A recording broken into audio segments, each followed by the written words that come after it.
On April the 13th, the Bank of Canada just increased interest rates by 0.5 point, which was the largest increase that we've seen in over 20 years. And the effect that this is going to have on Canadians is that it's going to start creating some affordability challenges. The Bank of Canada had to increase the interest rate to combat inflation. So a combination of the higher inflation and interest rates now going up is what's going to put some people's budgets at risk. So the starting point is with this current increase that's just occurred, and they're projecting that future ones are coming, who's going to be affected immediately? And that's going to be anyone with a home equity line of credit or a HELOC, and anyone with an unsecured line of credit at their bank. Those are two loans that fluctuate with the interest rate. So as the interest rate goes up, the monthly payment is correspondingly going up. A lot of people are saying, oh, if you have a mortgage, you're going to be affected. The reality is you're not going to see the effect immediately. And I'm talking about conventional mortgages. I'm not talking about private mortgages. So if you have a conventional variable rate mortgage, your monthly payment is actually staying the same. What's happening as the interest rate increases is that more of your monthly payment is going to interest versus principal. So when you go to renew at your renewal date, the principal outstanding is going to be higher than you had anticipated. If you're in a fixed mortgage, then the rate and that will stay the same, the payment stays the same, and you'll know what your renewal is going to be. Where those people are going to be affected is when they come to renew the mortgage, they're now going to have to renew at the higher rate, which is going to cause the monthly payments to increase, unless they were in a position where they could change the amortization period of their mortgage. The other one that's going to affect is anyone who is looking to get a mortgage right now. So they're trying to buy a home. As interest rates are increasing, they're still going to have to go through the stress test. The rates are all going up, which means that people are not going to qualify for a mortgage, or they're going to qualify for a lower mortgage than they had previously anticipated. So this is going to put some strains on people. So the starting point would be to not take on any more debt at this point in time. Inflation is high, interest rates are rising. Any debt you have is going to start costing you more as interest rates rise. So now is the time not to take on any more debt. So my starting point would be, look at your budget. Are you able to handle your financial situation right now? And included in that, are you being able to put money aside for things like retirement?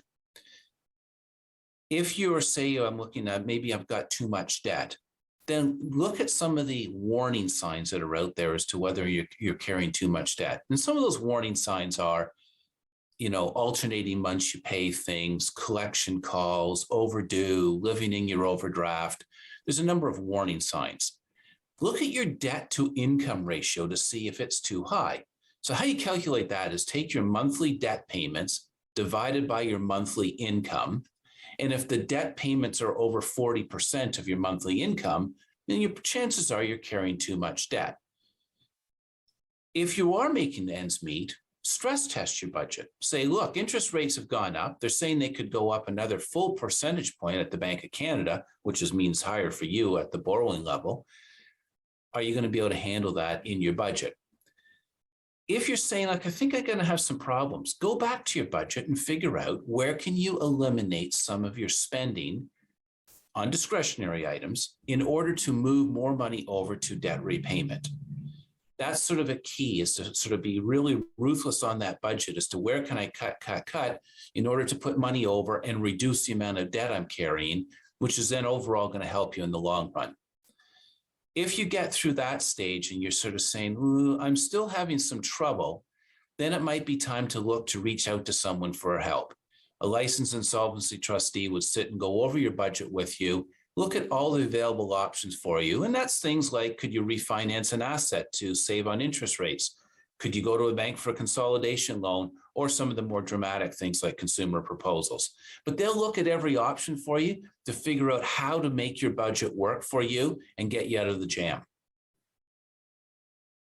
The final thought is that we're living in an environment right now where we have inflation running at higher than it's been in 30 years. We've got interest rates starting to increase. The last increase was the largest in 20 years. So the cost of living is going to become more expensive. There's a number of surveys showing that a lot of Canadians are living under stress, just not knowing what to do. If that's the situation, my advice to you is to reach out to a professional, like a licensed insolvency trustee. They're going to be able to explain every single option to you to help you get out of the jam. One of the things I'll note is the sooner you call, the more options we have available. Lots of people are worried about making that call that, oh, I don't, if I go to a trustee, I'm only going bankrupt. That's less than half the files we do. And what happens is, this is what we do all day long. We help people solve financial difficulties. Life happens. People can get into these jams for a variety of reasons. The federal government has a program, it's called the Bankruptcy and Insolvency Act, to help people get out of their situation. Trustees have got a lot of training. We're the only people licensed in Canada to be able to do this work, and we'll be able to help you explore every option. And again, we start with could you refinance an asset like your home and send you to a broker? Could your bank help you? And then we get into some of the other options. The starting point would be, if you're feeling stressed and you don't know where to turn, reach out and get the help. You can reach us at 1-855-BDO-DEBT, or go to debtsolutions.bdo.ca, and you can book a free consultation, and we'll explain your options so that you'll feel that you've got a plan and you'll know a way forward.